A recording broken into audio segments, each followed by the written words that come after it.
நாடு ஒரே தேர்தல். ஒவ்வொரு இந்திய ஒன்றியத்தின் ஆன்மாவை குழி தோண்டி புதைக்கும் பாசிசத்தின் திட்டம் ஒரே நாடு ஒரே தேர்தல் மசோதாவுக்கு மோடி தலைமையிலான அமைச்சரவை இன்று ஒப்புதல் வழங்கியிருக்கு. இது எப்போனா வருகிற 2029ஆம் ஆண்டு முதல் ஒரே நாடு ஒரே தேர்தல் நடத்த தேதியும் குறிச்சிருக்கானுங்க. மோடி 2024 ஆட்சிக்கு வந்ததுல இருந்தே பாராளுமன்ற தேர்தலும் மாநில சட்டமன்ற தேர்தலும் ஒன்றாக நடத்த வேண்டும் என்று ஒரே நாடு ஒரே தேர்தல் என்று பேசி வருகிறார். 2017 நீதி ஆயோக் பரிந்துரைத்து சங்கிகள் அதையே ஒரு காரணமா பிடித்து கொண்டார்கள். அந்த நீதி ஆயோக்கும் பாஜக RSS பின்புலத்தில் இயங்குகிறது என்பது பட்டவர்த்தனமா தெரிந்த ஒன்றுதான். இருந்தாலும் ஒரே நாடு ஒரே தேர்தல் திட்டத்தை நடைமுறைப்படுத்த மக்கள் மீது பழி போடுறானுங்க பயங்கரவாத பாஜக பாசிச கும்பல். சட்டமன்றத்திற்கும் பாராளுமன்றத்திற்கும் வெவ்வேறு காலத்தில் தேர்தல் நடத்துவதால மக்கள் மிகுந்த சிரமத்திற்கு உள்ளாகுகிறார்கள்னு மனசாட்சியே இல்லாம கூறி ஒரே நாடு ஒரே தேர்தலை நியாயப்படுத்துகிறது பாசிச பாஜக அரசு. எந்த மக்கள் இவர்களிடம் சிரமமாக இருக்கிறதுன்னு கூறினாங்க? மக்களின் எந்த கருத்திற்கு இதுவரை பாஜக செவிசாய்த்து இருக்கிறது? இது அண்ட புழுகு ஆகாச புழுகு இல்லையா? தன் பாசிச திட்டத்தை நிறைவேற்ற மக்கள் மீது பழி போடுகிறார்கள். அடுத்து ஒரே நாடு ஒரே தேர்தலுக்கு பாஜக சங்கி கூட்டம் சொல்லும் காரணம் தேர்தலுக்காக ஆகும் செலவுகளை குறைக்கும் என்று குருட்டு காரணத்தை கூறுகிறது. இந்தியாவின் ஆன்மா மக்களாட்சி தானே. மக்கள் ஜனநாயக முறைக்கு ஆகும் செலவினத்தை ஒரு காரணமா சொல்லலாமா? பாஜக மோடியின் நண்பர் அதானிக்கு அள்ளி வழங்கிய நிதி சலுகையில 1% செலவாகுமா? சரி, இதுல என்ன ஹைலைட்னா ஒரே நாடு ஒரே தேர்தல் பற்றிய தேவையை ஆராய 2023 ஒரு குழு அமைச்சிருக்கு பாஜக. அந்த குழுவின் உறுப்பினர்கள் யார் தெரியுமா?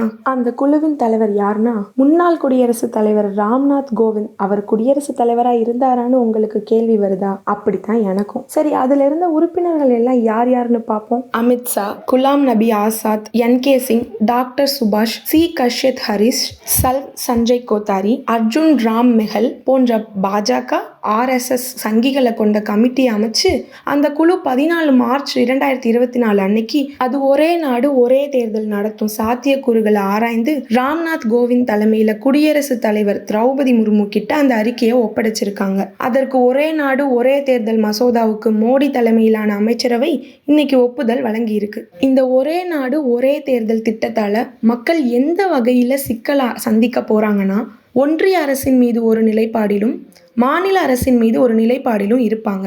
ஒரே நாடு ஒரே தேர்தல் வர்றப்போ அவர்களின் மனநிலை மற்றும் நிலைப்பாடு ஒன்றிய பாராளுமன்றத்திற்கு சாதகமா அமையும். மக்களின் மனநிலை சட்டமன்ற நிலைப்பாடும் பாராளுமன்ற நிலைப்பாடும் மாறி மாறி குழப்பத்திற்கு தள்ளப்படுவார்கள்.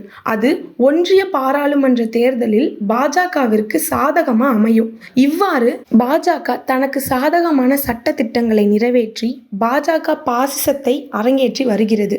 இதுல இன்னொரு கொடுமை என்னன்னா, சட்டமன்ற பாராளுமன்ற தேர்தல் கூட நகராட்சி தேர்தலையும் ஒரே கட்டமா நடத்துறானுங்களாம் உங்க திட்டத்துல தீய வைக்க. அடுத்து ஒரே நாடு ஒரே தேர்தல் மசோதாவால ஒரு மாநில அரசு இடையில காலாவதி ஆகும்னு வைங்க.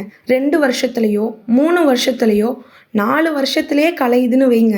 ஒரே தேர்தல் நடக்கும் காலம் வரும் வரைக்கும் வெயிட் பண்ணணும். ஒரு உதாரணத்துக்கு சொல்றேன். மாநில அரசு 1 வருஷத்திலேயே கலைஞ்சிருதுன்னு வைங்க.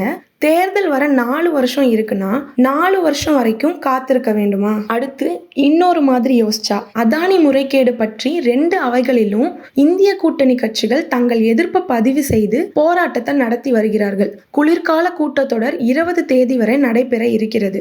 நாளை மறுநாள் அடுத்த வாரத்துல 5 நாட்கள் இருக்கிறது. இந்த மசோதா இப்போ நிறைவு பெற வாய்ப்பு குறைவு.